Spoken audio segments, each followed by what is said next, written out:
We're in the lower end of the Big Bend of Florida, so I've got very little guy, Clay Scheidler, and he was incredibly helpful and willing to give me some information to ensure the success of my trip. And the more he and I talked, I knew that I wanted to come to an episode with him. I wanted to come see his fishery as he knows it. Last time I came down, I stayed a little bit further north and you told me I was out of the zone. I've been dreaming about this since then, this shallow water grouper thing. It's really pretty unique. It is. It's a special fishery. Pretty much it occurs from like Tarpon Springs to, I would say, the north end of Crystal River. We just have an endless amount of shallow water structure in 6 to 20 feet. Yeah, that's right. That's what I was going to say. Really, I mean, that's what we're talking. Shallow water. Nobody thinks of grouper in 6 to 20 feet of water. What has brought me here to Crystal River are the stories of gag grouper in 10 feet of water or less. When you think about grouper fishing, you typically are thinking about deeper water. But believe it or not, I'm going to be fishing grouper within sight of land. So what we're going to do, Carter, we have a pretty decent little southeast breeze here. Yeah. We have an incoming tide. So we're going to kind of set up to the southeast or south of the spot. That way we can throw with the wind. In my opinion, the most natural presentation should get us the bites that we're looking for. And this is natural, this is a rock. Yeah, this is just a little boulder. It looks like about 3 or 4 different rocks, and they're all about the size of a 150 quart Yeti cooler. They're not big, but they're enough. And that's kind of the way this fishery is. People will drive around out here and they'll go, wow, there's a little rock over there. But it is, it's a little rock. And in the middle of a big grass flat. So exactly. It's one piece of structure and everything's working around it. Just a grand oasis, and that's what you end up having. These fish will just lay around them, stack up on them. And those rocks, of course, hold bait as well. Grouper are relating to structure.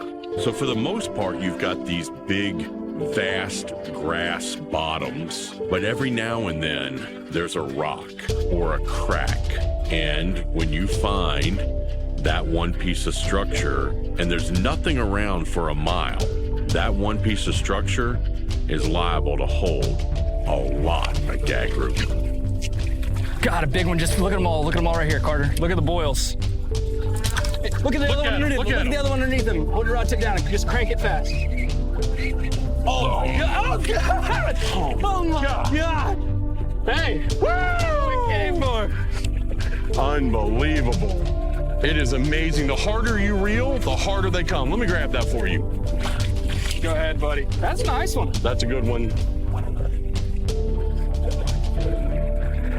Look how beautiful that fish is. Are you kidding? The blue tint, huh? Solid 10, 12 pounder. And he crushed that mag darter right at the boat. That is beautiful, man. Wow. You know, these have always been considered a harvest fish. You go catch your gags, you catch a limit, but you know, until you come do this and see what kind of a great game fish they are, you know, I mean, snook, redfish, tarpon, they're incredible game fish, but these are top tier game fish, and of course they're good to eat. There's no problem letting them go. He's gonna take off. We're gonna let him go. I think he was ready.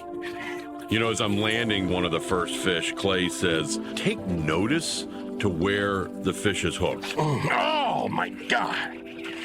There's another one. Look at this. So here's a little thing, and I can explain this to you. See how the front hook's in the corner of the jaw? Yes. If you're grouper fishing, throwing artificials, you throw a natural color, front hook's in the corner of the jaw, you're gonna have a good day. Your first fish of the day, front hook's in the corner, you're gonna have a good day. That means they are feeding. Wow. What a fish. Loosen up, buddy. Here we go. How many are on that rock? I've saved it for you. I think there's a few. If the front hooks of your lure are in the corner of that grouper's mouth, it's gonna be a good day. The fish are aggressive and they're eating. Sure enough, the first couple fish I caught, the hooks were in the corner of its mouth. I think we're gonna have a good day. This is one of the most unique fisheries, certainly in all Florida, if not the entire East Coast. And like where else can you do this? Like I told you this morning, it's a small piece of water. It's just all about the bottom structure. Front hook in the corner of the mouth again. Should be every time, like clockwork. So grouper tend to live in the rocks, in the cracks in the rocks, or in a cave, and he'll rush out maybe 10 feet to grab its prey and then immediately back to the rock. But when you're in 10 feet of water, it doesn't take much for him to get to the surface. What a beautiful fish, man. You know, the grouper is the ultimate bottom fish. They'll do anything to rock you up. But what happens when that bottom is only in 10 feet of water? There's a good one. Whoa! Oh my God! Oh my God! Are you kidding? Did you see him? That fish jumped all the way out of the water. That's a jumping gag. Oh, that was insane. That was awesome. Clay, I don't know what to say. We're doubled up again. This is what I love. You know, I mean, put mine down. I'm gonna grab this one for you. look at this fish. Just like yours. Yep. He jumped out of the water. Look at that. Smoked that mag darter. Absolutely smoked it. You know, typically a grouper scenario is a vertical game. But what makes this really, really unique is in 10 feet of water, you really can't do much straight up and down under the boat. It becomes a lateral game.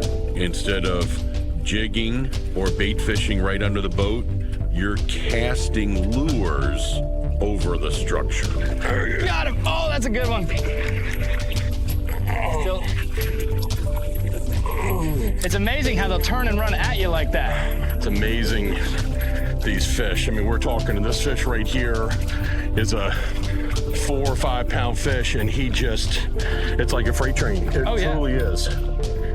That is just incredible. And that's a speed bite. That's the one I told you. I mean, it's sinking, it's getting down there, and it's just vibrating, and you know, not many people are using it yet, but Missouri's got it, and it's... I mean, this is probably the most fun way to do it, honestly. If you're just going for just purely the sport of it, throwing these lures is an incredible way to catch these fish. If we find another rock that has got this amount of bait on it, I bet I can get one on fly. I mean, you hooked one fish and there were 6 or 8 of them right here. Oh, yeah. You know, one of the things that I learned from Clay while we were fishing them, once you get one to bite, all of them on that rock pile get so fired up. There we go. That one smoked it pretty good. Unbelievable. I love that bite. That's hard to compare to anything else. It really is. Because you've got a fish that spends most of his life on the bottom. He comes up off the bottom into really an uncomfortable area for him. He's not happy with you. And as soon as they eat it, they're going right back down wide open. They have no half speed. It's amazing if you keep that going and that momentum of catching one, the next cast, you're gonna get bit again. Is that the mag darter again? This is the mag darter. You know, I didn't really think this was gonna be that big of a fish. Oh, I got 2. There it is. We got 3 fish on. Look at that. I can't believe that. A big That one? is so good, buddy. That is so good. There you go. How do you catch 3 with 2 lures? That's exactly how it goes. That's the truth. If you get one hooked, pull on him as hard as that rod will let you. It's about all you can do. Grouper on fly is something that's relatively difficult to do, but in these conditions, it's possible because of the depth of the water. And I, being a fly fisherman, would really love to get a nice gag on fly. So I'm going to do my best. We'll see what happens. Kind of a pinfish looking fly. We'll see. It's not barred up quite like it, but it's the right colors. Finding grouper in 10 feet of water totally changes the game. I watched the way they would run down the lure, multiple fish at a time. And the faster you fished your lure, the more aggressive these grouper got. I want to catch a gag grouper on fly. I think it's totally possible. Got one.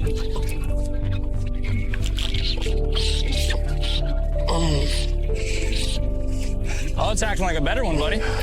on fly. This is, I mean, how often do you get to catch a grouper like this on fly? This is amazing. Clay, There he is. you were right. Not a giant, but I'm gonna get a giant. That is the first one.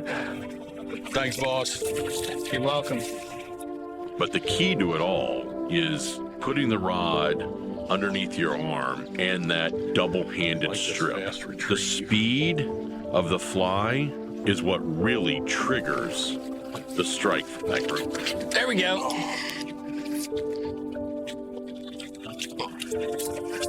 Wow. That's a good one. Boy, they can pull, buddy. That's the one we're looking for, Carter. Perfect. I see how he's swimming, like you Yeah, say. he's covering ground laterally. He's a good fish. This definitely feels bigger than the other ones. Oh yeah, he's made 3 drives.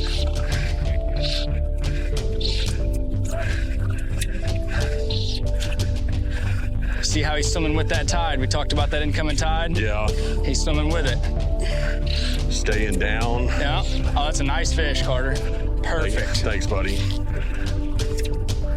Oh, at perfect. that. Look at that one. Look at that. Yeah, buddy. That's the one. Beautiful, beautiful fish. Huh? Probably 25, 26 inches, mottled up. Great fish on fly. Are you kidding? Thank you. That's awesome. That's what we wanted. That fly's perfect. Corner of the jaw. There's so many guys that fly fish all over the world, but there's not a lot of places you can do this. Whoa!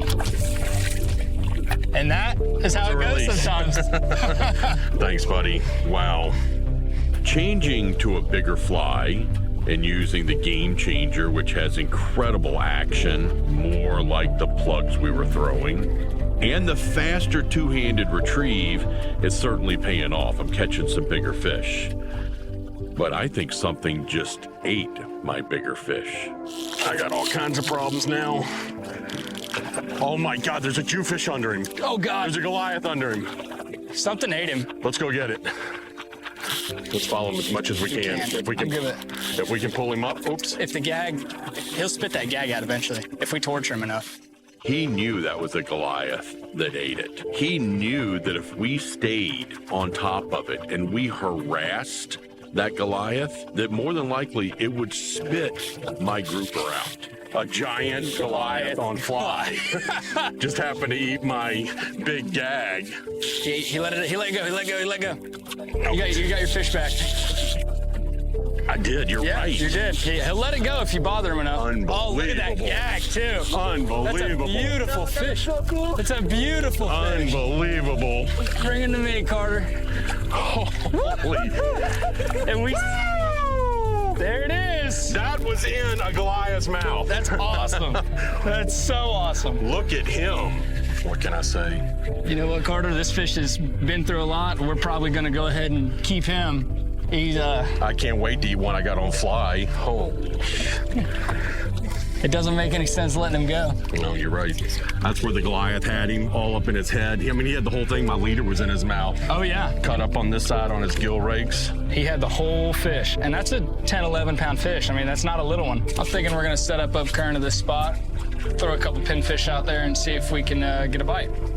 Oh, good. A little bait fishing. A little bait fishing. Old school. Your forte, right? There has been no shortage of grouper. We have caught plenty of grouper. What better way to catch a grouper than on live bait? I mean, when you said if we get them on bait, because we're right on the structure, that's where it's the true tug of war. That's where they'll get you. If you're gonna get your feelings hurt by a gag, it's gonna be in a bait fishing scenario.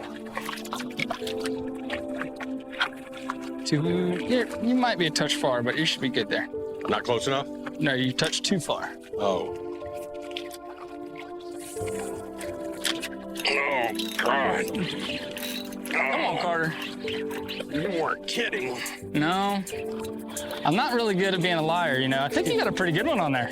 Oh, it's a beauty. Certainly is.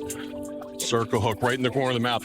So, reef fishing, tell me, I didn't realize that there was a regulation. Yeah, so in the Gulf of Mexico, all of the reef fish have got to be caught on circle hooks if you're using natural bait.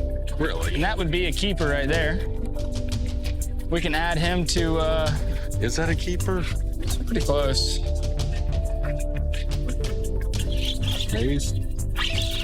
He's like 23 and a half. So he's lucky. He is lucky. You know, this fishery, it seems like that there's never an end to it. The amount of grouper that you can catch here in any given day in the fall is pretty amazing. But the regulations that the state has put into place are a big part of that. It used to be 18 inches for a gag grouper, then it went to 22, and now it's 24 inches. You used to be able to keep 5. Now you can only keep 2 per angler. God, look at the other one right here. Look at that. Look at that. Oh, God. Did you see that? I saw That was wild.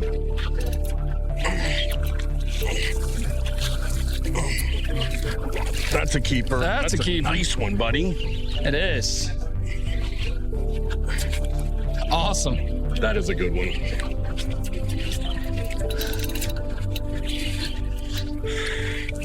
Clay. You're holding one, I'm fighting one. Is this what you came for? Yes, sir. 10 feet of water. Look how pretty that fish is. Bring him right here to me. There they are. That's how you do it. Unbelievable. That's what we came for. We've done a little bit of everything, you know. We caught them on plugs, fly, bait. Just kind of showing the versatility of what these 2 fish can do right here. It's amazing. I mean, it really is. Wow. You've got a really special program going. You certainly know what you're doing. Thanks, buddy. That is outstanding. I'm glad you enjoyed it.